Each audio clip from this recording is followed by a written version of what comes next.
విదేశాల్లో చదవాలనుకుంటున్నారా? అయితే విదేశ్ కన్సల్ట్ ని సంప్రదించండి. నమస్తే, నేను విజయ్. జనసేన పార్టీ అధినేత పవన్ కళ్యాణ్ భవిష్యత్తులో దక్షిణ భారతదేశంలో ఎన్డీఏకి ఒక సూపర్ పవర్గా మారబోతున్నారా? ఎస్, జనసేన పార్టీ 12వ ఆవిర్భావ సభలో పిఠాపురం సాక్షిగా ఆయన చేసినటువంటి ప్రసంగం వెనుకున్నటువంటి ఆంతర్యం ఇదేనా? తమిళనాడు ఎన్నికల్లో పవన్ కళ్యాణ్ ఎలాంటి వ్యూహాన్ని రచించబోతున్నారు? ఆయన పాత్ర ఎలా ఉండబోతుంది? సో దేశ రాజకీయాల్లో పవన్ ఒక సూపర్ పవర్గా మారే అవకాశం ఉందా? ఎస్, వీటి గురించి డిస్కస్ చేద్దాం. మనతోపాటు పొలిటికల్ అనలిస్ట్ చంద్ర శ్రీనివాస్ గారు ఉన్నారు. నమస్తే అండి. నమస్కారం విజయ్ గారు. మీరు నేను అందరం సభకు వెళ్ళాము, అక్కడున్న పరిస్థితుల్ని ప్రత్యక్షంగా వీక్షించాం. పవన్ కళ్యాణ్ గారి ప్రసంగాన్ని చూస్తే ఆద్యంతో ఆయన దేశ రాజకీయాల గురించే మాట్లాడడం జరిగింది. తమిళ్లో మాట్లాడారు, కన్నడలో మాట్లాడారు, మరాఠీలో, హిందీలో మాట్లాడారు. సో ఇవన్నీ చూస్తే ఎందుకో పవన్ కళ్యాణ్ దక్షిణ భారతదేశంలో ఒక సూపర్ పవర్గా మారే అవకాశం కనిపిస్తుంది. తెర వెనుక ఎన్డీఏ ఏదన్నా ఉండే అవకాశం ఉందా?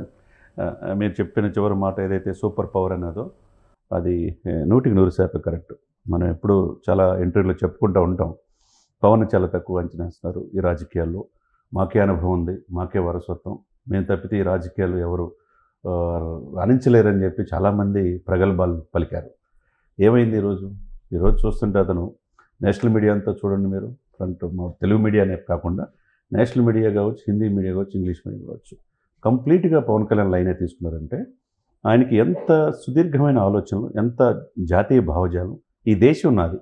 ఇప్పుడు మీరు విజయ్ గారు మీరు అనుకుంటున్నారు ఆయన తెలుగు రాష్ట్రాల సంపద కాదు, ఆయన ఇప్పుడు జాతీయ సంపద అయిపోయాడు, ఈ దేశ సంపద అయిపోయాడు. ఎందుకంటే ఆయన చెప్పే ప్రతి మాట చాలా దూరదృష్టితో మాట్లాడుతున్నాడు. ఒకప్పుడు జయప్రకాష్ నారాయణని చూసాం, ఆయన ఆలోచనలు ఇప్పటికి రాజకీయాల్లో ఇమ్మడగలవా అనుకునేవాళ్ళు. కొద్ది టైం పట్టిద్ది ఆ వేవ్ లెంత్లో ప్రజలు ఉండాలంటే. కానీ పవన్ కళ్యాణ్ గారి చెప్పిన ప్రతి మాట సుదీర్ఘంగా ఆలోచించి అతి చూసి మాట్లాడతాడు. నటులు ఆయన సమాజాన్ని ఎప్పుడు చదువుకున్నట్టు ఇంటర్వ్యూ చదివాడు, ఇంటర్వ్యూ పూర్తి కాలేదు చాలామంది అనుకుంటారు కదా. సమాజాన్ని, ప్రపంచాన్ని, ప్రపంచ చరిత్రని, ఆయా దేశాల స్థితిగతుల్ని, ఆయా దేశాల రాజకీయాలని, ప్రజల యొక్క సాధక బాధకాలని ఆయన అధ్యయనం చేశాడు. ఎప్పుడో కామన్ మ్యాన్ ప్రొడక్షన్ ఫోర్స్ నుంచి ఈ రోజు వరకు జర్నీ చూస్తే కనుక సుదీర్ఘ మనం కూడా ప్రత్యక్షంగా ఆయన్ని స్పీచ్ కూడా విన్నాం కాబట్టి ఆయన ఆలోచనలు ఎవరికి అందవు. ఆ ఆలోచనలు ఆ రాజకీయ పార్టీలు సక్సెస్ అంటే ఏమనుకున్నారు, 12వ సభ వరకు ఇప్పటంలో ఆ రోజు ఓటు చెల్లకుండా రాజకీయం చేద్దామన్నాడు. ఆ రోజే క్లారిటీ ఇచ్చాడు. ఎప్పుడైతే తర్వాత మచిలీపట్నం సభ, తర్వాత 12వ సభ చూసాం, ఫస్ట్ సక్సెస్ మీటింగ్. దాంట్లో ఏం మాట్లాడాడు, దాదాపు 5 భాషల్లో మాట్లాడంటే నేను ఈ రాష్ట్రానికి పరిమితం కాదలుచుకోలేదు, ఈ దేశ రాజకీయాల్లో మోదీ గారి సరసన ఉండబోతున్నాను, ఈ దక్షిణ భారతదేశం నుంచి నా స్థానం నాదే అనేది క్లారిటీ ఇచ్చాడు. అలాగే ఒక మాట కూడా అన్నారు, తన ప్రధాన కర్తవ్యం, లక్ష్యం అంతా కూడా జనసేన పార్టీ నుంచి 100 మందిని ఢిల్లీకి పంపించాలి అన్నారు. ఆ 100 మందిని ఢిల్లీకి పంపించాలంటే 100 సీట్లు జనసేన పార్టీ ద్వారా కైవసం చేసుకోవాలనేటువంటి ఆ వ్యూహం ఏమైనా కనిపిస్తుంది అనుకోవచ్చా? ఎంపీలు ఏదైనా కావచ్చు. దక్షిణ భారతదేశం తెలుగు వాళ్ళు అన్ని రాష్ట్రాల్లో ఉన్నారు. దక్షిణ భారతదేశంలో ఒకప్పుడు పివి నరసింహారావు ప్రధానమంత్రి గారి అవకాశం వచ్చింది. ఆయన ఉన్నప్పుడు తెలుగు వాళ్ళ ఖ్యాతి ఖండాంతరాలు వ్యాపించింది. ఆర్థిక సంస్కరణలో కూడా పివి నరసింహారావు చూసాం. ఆ తర్వాత తెలుగువారి ఆత్మగౌరవం కోసం ఎన్టీ రామారావు గారిని చూసాం. కట్ చేస్తే ఎవరు కనపడుతున్నారు ఇప్పుడు? భవిష్యత్తు లేదా పవన్ కళ్యాణ్ గారు కనపడుతున్నారు. ఎందుకంటే ఎక్కడికి వెళ్ళినా సక్సెస్ రేటు మహారాష్ట్రలో మనం చూసాం. ఆయన వ్యూహాత్మకంగానే వాళ్ళ అబ్బాయిని తీసుకుని వెళ్ళి కర్ణాటక, తమిళనాడు, కేరళ వెళ్ళాడు. ఇక నెక్స్ట్ ఇది కూడా కర్ణాటక కూడా ఉంటుంది. రాబోయే రోజులంటే 2026 జరిగే ఎలక్షన్స్ దక్షిణ భారతదేశం చాలా కీలకమైనవి. దేనికి? బీజేపీకి, ఈ దేశానికి కూడా. ఎందుకంటే దక్షిణ భారతదేశంలో ఇక్కడ నాయకులన్నా, ఇక్కడ ప్రజలన్నా చిన్నచూపు నార్త్ ఇండియన్స్కి ఉంటుంది అనేది ఉంది ఢిల్లీలో. కానీ ఇప్పుడు దక్షిణ భారతదేశం కీలకం అవుతుంది. ఎందుకంటే మొన్న జరిగిన ఈ యొక్క ఎన్నికల్లో 3వసారి హ్యాట్రిక్గా ప్రధానమంత్రి మోడీ గారు అయ్యారంటే కారణం ఏంటి? ఆయన దూరదృష్టితో పవన్ కళ్యాణ్ వేసిన స్టెప్పే కదా. ఏపీలో వచ్చిన సీట్ల వల్ల ఇవాళ ఆధారమైంది. అవును, బీహార్, ఏపీలో వచ్చినటువంటి సీట్ల వల్ల ఇప్పుడు ఎన్డీఏ గవర్నమెంట్ వచ్చింది. ఒకవేళ మీరు అన్నట్టు పవన్ కళ్యాణ్ గారు కానీ ఆ పొత్తు కుదరచకపోయి ఉంటే వేరే విధంగా ఉండేది, మారేది రాజకీయాలు. కాబట్టి ఈయనకున్న దూరదృష్టి, దేశభక్తి, జాతీయ భావజాలం అనేది మోదీ గారిని ఆకర్షించింది. ఆ రోజు కూడా చూడండి, ఎక్కడ కూడా జగన్మోహన్ రెడ్డి గారిని ఒక మాట కూడా అనలా, మీరు గమనించారు.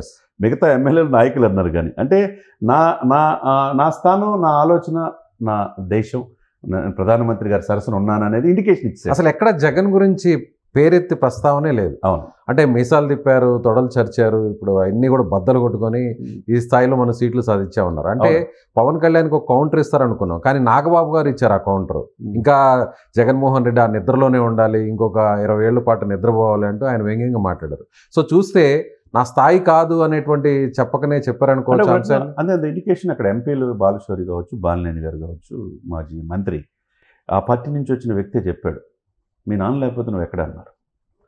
అదే బాలశౌరి గారు కూడా చెప్పారు, కడపకి ఎక్కువ, పులివెందులు తక్కువ, ఈ రకరకాల ఇంగ్లీష్కి ఎక్కువ, హిందీకి తక్కువ, రకరకాల మనం స్వయంగా విన్నామంటే అంటే ఆయన పరిణితి మనం ఏమంటే ఆ రోజు చెప్పి చేశాడు. జగన్మోహన్ రెడ్డి గారు నిన్ను అదపదాలను తొక్కపోతే నా పేరు పవన్ కళ్యాణ్ చూశారు. ఇప్పుడు అది స్థానం 11 సీట్లకు పరిమితం అయిపోయింది. ఇంకా ఎక్కువగా ఆయన ఆలోచించదలుచుకోలేదు ఆ పరిస్థితి నుంచి. ఇది పార్టీని, జనసేనని అటు మహారాష్ట్ర కావచ్చు, కర్ణాటక కావచ్చు, కేరళ కావచ్చు, జాతీయ పార్టీగా రూపాంతరం చెందే దిశగా వెళ్తున్నాడని అనిపిస్తుంది. లేకపోతే 100 మంది సుభిక్షమైన సైనికులను తయారు చేసి దేశానికి ఇస్తానంటే, దేశానికి ఇచ్చేయాలంటే ఎంపీలుగా తయారు చేయాలంటే మల్టిపుల్గా సరిహద్దు రాష్ట్రాల్లో ఇది బీజేపీతో కలిసి అలయన్స్ అయ్యి జనసేన పోటీ చేయాలి. ఈ రెండు వల్లగా దేశానికి ఒక మంచి యువత అందిద్దామనే భావజాలం ఆయన ఏదైతే ఉందో చాలా క్లారిటీగా ఉన్నాడు. ఒకవైపు జనసేన కార్యకర్తల్ని, జనసేన పార్టీ కోసం చనిపోయిన 400 మందిని గుర్తించుకున్నాడు. వాళ్ళు ఆల్మోస్ట్ 90% వాళ్ళ కుటుంబానికి పరిహారం కూడా ఇచ్చారు. ఒకవైపు కౌలు రైతులకు 34 కోట్లు ఇచ్చారు, క్లారిటీ ఉంది. ఇంకొక వైపు జనసేన ఈ ఆవిర్భావ సభ సక్సెస్. ఆయనకంటే అడుగడుగున ఆయన మాట్లాడిన ప్రతి మాటలు అండి కాన్ఫిడెన్స్ లెవెల్ కనపడింది. కాన్ఫిడెంట్ లెవెల్ ప్రధానంగా శ్రీనివాస్ గారు చూస్తే మనకు అక్కడ స్టాలిన్ ఎందుకో టార్గెట్ చేయబోతున్నారు. వచ్చే సంవత్సరం ఎన్నికలు ఉన్నాయి కాబట్టి తమిళనాడు ఎన్నికల్లో బీజేపీ పవన్ కళ్యాణ్ని ఒక అస్త్రంగా ప్రయోగించబోతుంది అనేది చాలా స్పష్టంగా కనిపిస్తుంది. ముఖ్యంగా చూస్తే అక్కడ రూపేని తొలగించడం కావచ్చు బడ్జెట్లో, అలాగే 3 భాషల విషయంలో హిందీ ఉండకూడదు అనేటువంటి అంశం కావచ్చు, ఇవన్నీ ప్రధానంగా సనాతన ధర్మం మీద కావచ్చు ఆయన మాట్లాడిన తీరు చూస్తే.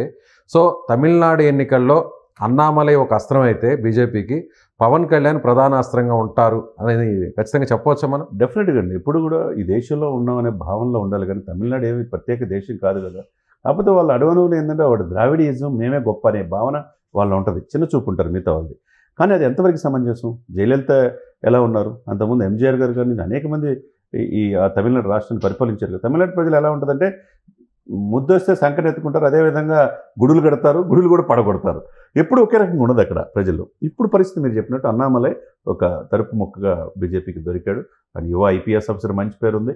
ఆయన అంతగా గెలవలేకపోయినా ఆయనకి మరింత సపోర్ట్ వచ్చేట్టుగా పవన్ కళ్యాణ్ వ్యక్తి ఇప్పుడు వస్తున్నాడు. ఇప్పుడు హైదరాబాదు తెలంగాణ గవర్నర్ చేసినా కూడా రిజైన్ చేస్తే అక్కడ బీజేపీలో ఉన్నది. ఏదైనా కానీ బీజేపీలో అక్కడ భావజాలం ఉన్న వాళ్ళు ఉన్నారు. తెలుగు ఓటర్లు క్రియాశీలకంగా 30-40 నియోజకవర్గాలు గెలిపోవడం వాళ్ళ చేతిలో ఉన్నాయి. కాబట్టి వ్యూహాత్మకంగానే పవన్ కళ్యాణ్ అనే వ్యక్తి ఆ రోజు చూస్తే కనుక మన పవన్ కళ్యాణ్ గారు ఎంటర్ అయ్యే ముందు కూడా స్టేజీలో వేసే ఏవీల్లో సనాతన ధర్మం అనగానే సనాతన ధర్మాన్ని దీంతో వైరస్తో పోల్చాడు ఆయన. ఉదయనిధి స్టాలిన్ ఫోటో కూడా వేశారంటే ఉప ముఖ్యమంత్రి ఆ క్లారిటీ ఉంది కదా. మేము డైరెక్ట్గా అటాక్ చేస్తాం, మీరు సనాతన సాంప్రదాయం అంటే మీకు అంత చిన్న చూప దానికి సమాధానం చెప్తున్న వ్యక్తి ఈ రోజు కూడా చెప్పలేకపోయాడు. ఎవరు? ఉదయనిధి స్టాలిన్. బట్ చెప్తే అది పెద్దదైతే ఇంకా అది చాలా మైనస్ అవుద్దనే ఉద్దేశంతో అక్కడ ఉన్న హిందూ ఓట్లు కూడా పోతాయి అనే భావజాలంతో ఏదైనా కానీ. కాబట్టి అక్కడ లైనప్ తీసుకున్నారు. సనాతన ధర్మాన్ని నేను కోసం అవసరమైతే చనిపోవటానికైనా సిద్ధం, నా దేశం నా 100 కోట్ల మంది హిందువులకు ప్రతినిధి అనేది పర్ఫెక్ట్ లైనప్ అనమాట. అంటే బీజేపీ రాబోయే కాలంలో బీజేపీ సరసన ఎట్లయితే ఇప్పుడు అమిత్ షా ఉంటాడు, పవన్ కళ్యాణ్ అలా ఉంటాడు అంతే. ఆ తర్వాత యోగి ఆదిత్యనాథ్ కనపడుతున్నాడు ఇక.